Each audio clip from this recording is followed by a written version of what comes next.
Ibadah yang mengubah hidup. Orang-orang yang menerima perkataannya itu memberi diri dibaptis, dan pada hari itu jumlah mereka bertambah kira-kira 3.000 jiwa.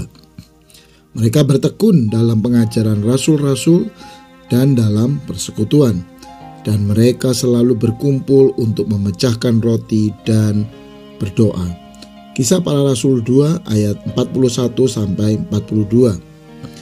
Benarkah setiap orang yang datang ke gereja setiap hari Minggu sungguh-sungguh datang untuk mendengarkan firman Tuhan? Atau jangan-jangan ibadah hanya menjadi rutinitas, simbol religius yang tidak menyentuh hati dan tidak mengubah hidup? Mungkin kita pernah melihat, bahkan mungkin melakukannya. Ketika firman Tuhan disampaikan, ada jemaat yang masih sibuk dengan gawainya, membuka pesan singkat atau media sosial. Ada pula yang tertidur, terdengar suara dengkuran halus di sudut ruang ibadah. Lalu kita mengira bahwa Tuhan pasti senang hanya karena kita hadir, duduk rapi sambil menenteng Alkitab. Namun yang Tuhan rindukan bukan sekedar kehadiran fisik, melainkan perubahan hidup. Ibadah sejati bukan hanya soal mendengar, tetapi tentang bagaimana firman itu mengubah cara kita berpikir, merespon, dan bertindak setelah pulang dari gereja. Seperti yang tertulis dalam Roma 12 ayat 2, "Janganlah kamu menjadi serupa dengan dunia ini, tetapi berubahlah oleh pembaharuan budimu, sehingga kamu dapat membedakan mana kehendak Allah, apa yang baik, yang berkenan kepada Allah, dan yang sempurna." Setiap kali kita datang ke rumah Tuhan, kita diajak untuk menjaga langkah, baik secara harfiah maupun secara rohani. Pengkhotbah pasal 4 ayat 17 mengingatkan, "Jagalah langkahmu kalau engkau berjalan ke rumah Allah.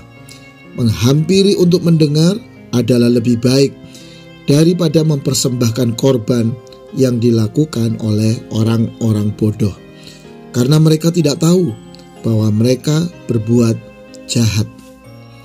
Tuhan lebih menghargai hati yang sungguh mendengar dan taat daripada persembahan lahiriah yang tidak disertai pertobatan. Kita bisa belajar dari jemaat mula-mula dalam Kisah Para Rasul.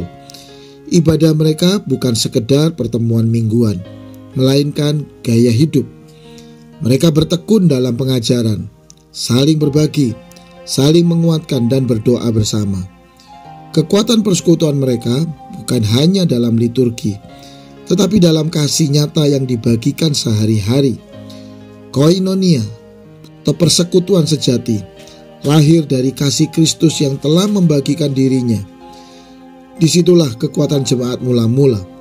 Mereka tidak hidup untuk diri sendiri. Ketulusan, kebersamaan, dan kerelaan berbagi menjadi kesaksian yang menarik banyak jiwa untuk bertobat. Kebersamaan bukan berarti hidup tanpa konflik, tetapi dari gesekan antar sesama seperti besi menajamkan besi. Kita justru saling membentuk. Disitulah letak kedewasaan rohani. Mari kita renungkan, apakah ibadah kita hanya menjadi rutinitas tanpa perubahan?